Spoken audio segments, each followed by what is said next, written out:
Imagine a city not merely burning or crumbling slowly under siege, but one that literally explodes. Stone fractures violently. Mudbrick vaporizes into nothingness. Pottery melts down into glass-like shards. And human remains vanish entirely, leaving behind only ash and haunting silence. After this sudden destruction, the city is never rebuilt or resettled, and the memory of this place fades almost completely, preserved only in one ancient text that boldly claims the city was judged and abandoned forever. That city is Sodom, according to Genesis. For generations, skeptics have dismissed this narrative as myth or allegory, but recent archaeology has uncovered a city that did not just fall, it was utterly erased. So, the question is no longer whether Sodom existed. Instead, it has become what kind of event can destroy a Bronze Age city in seconds and leave the region empty for centuries. To ensure full transparency, please note that this video uses visuals to bring history to life. Faith and facts, where ancient mysteries meet modern exploration. Ancient cities were designed to endure catastrophe, as thick walls, compact housing, and defensive architecture were built precisely to withstand fires, invasions, and earthquakes. When cities fell, they were usually rebuilt atop their own ruins, layer upon layer, forming the tells archaeologists study today. For a city to vanish so completely that it leaves behind no recovery phase is not merely unusual, it is historically anomalous. Genesis presents Sodom as a place so utterly destroyed that it becomes a cautionary marker rather than a recoverable ruin. This is not the language of conquest or decay, but of sudden obliteration. And now, for the first time, archaeology presents a site that fits this description disturbingly well, forcing us to re-examine whether the biblical account is preserving memory rather than mythology.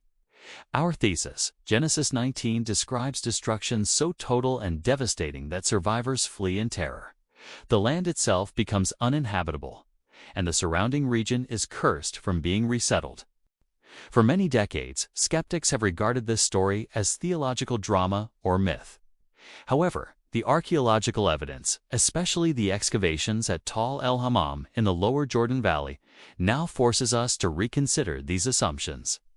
The site reveals a major Middle Bronze Age city destroyed by extreme heat and shock forces that caused instantaneous collapse. And there is an astonishing occupational gap of around 600 years following this destruction. Tonight, we will delve into the physical evidence of melted materials, pulverized architecture, and widespread regional devastation. So stay with us, because in the final third of this episode, we will examine one particular scientific detail that makes conventional explanations such as warfare, earthquakes, or accidental fires utterly impossible. This detail narrows the cause dramatically.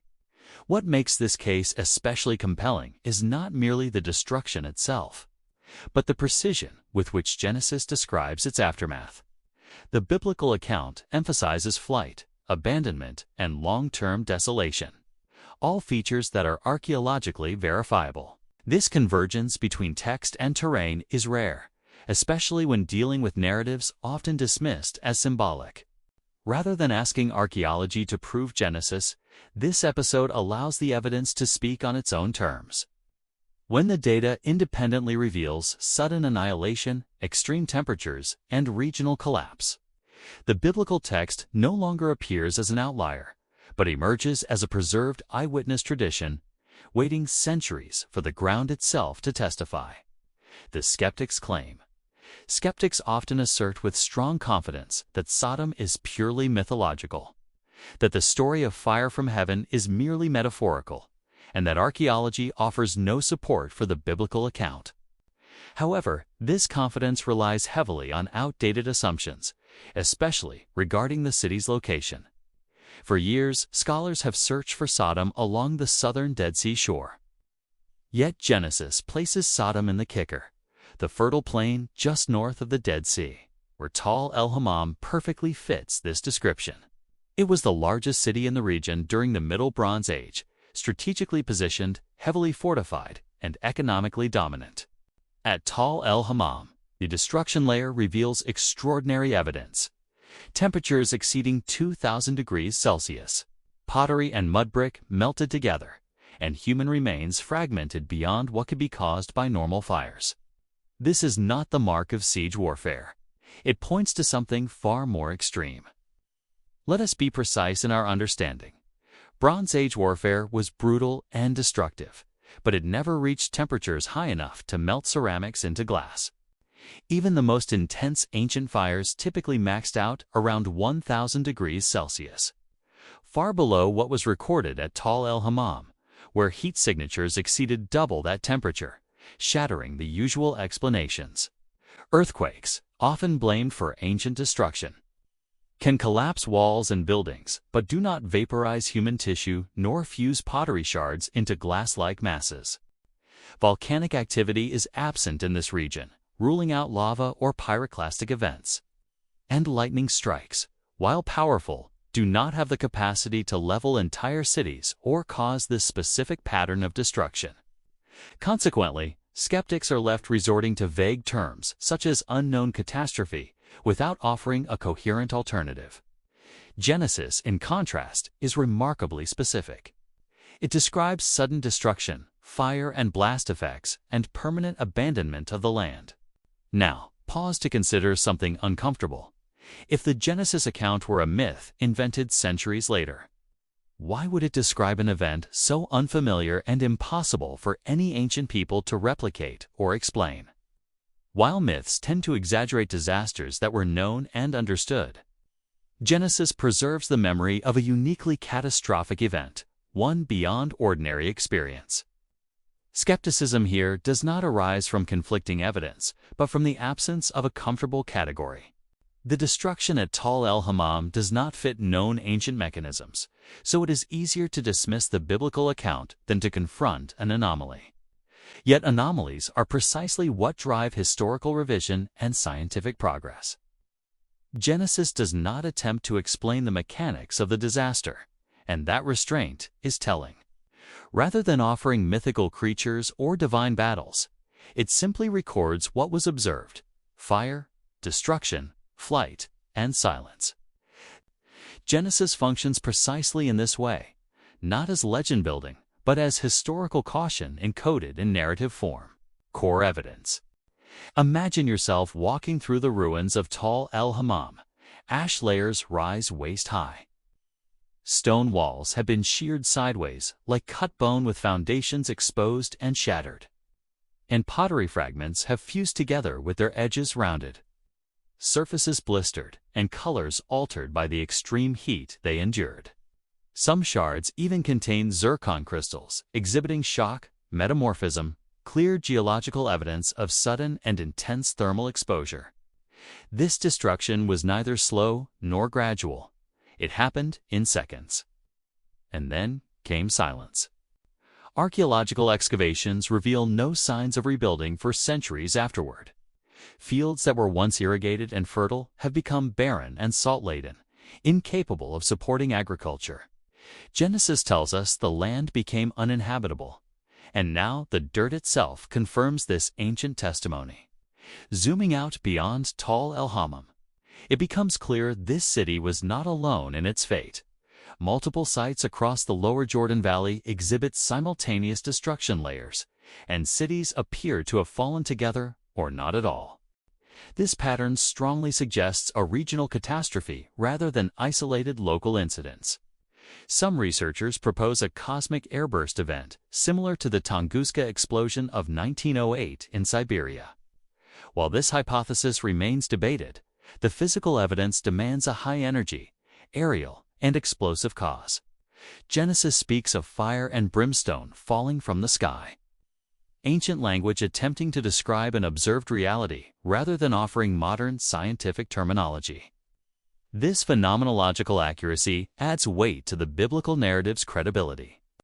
Shock metamorphism is not a subtle indicator. It requires immense pressure and temperature applied almost instantaneously. Conditions normally associated with meteor impacts or nuclear detonations. That such signatures appear in a Bronze Age city demands an explanation far outside the scope of ordinary human activity. The regional nature of the destruction further undermines accidental explanations. Fires burn unevenly, and earthquakes leave survivors and rebuilders.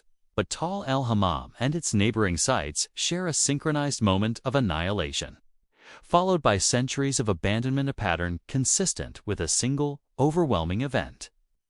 Contextual proof.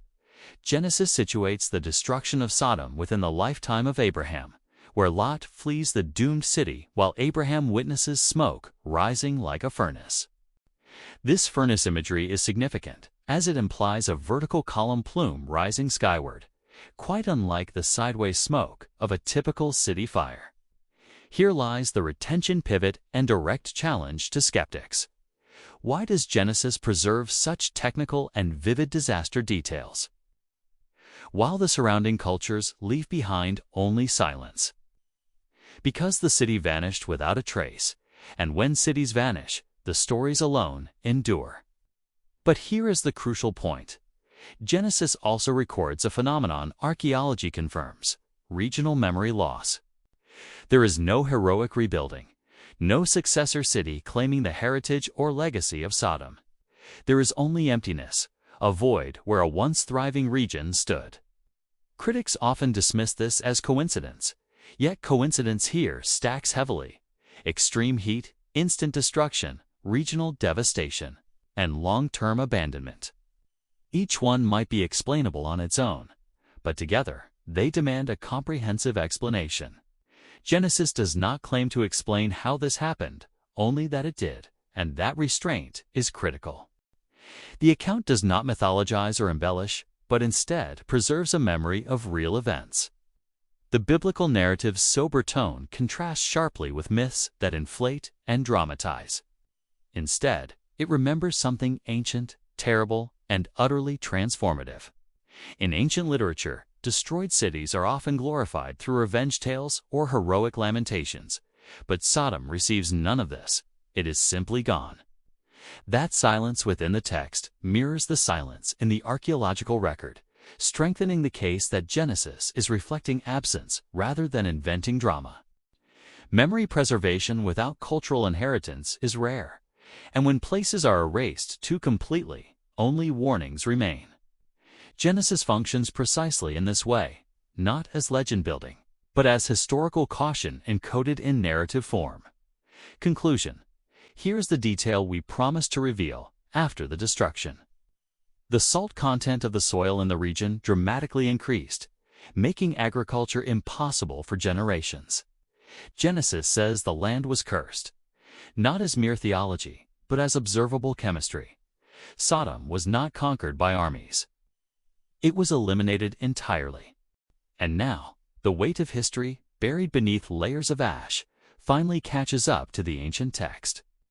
To ensure full transparency, please note that this video uses AI-generated visuals to bring history to life. If you found the evidence in this deep dive compelling, remember this: the mission of Faith and Facts is to systematically dismantle skepticism by demonstrating that the Bible stands as the most archaeologically confirmed book in human history.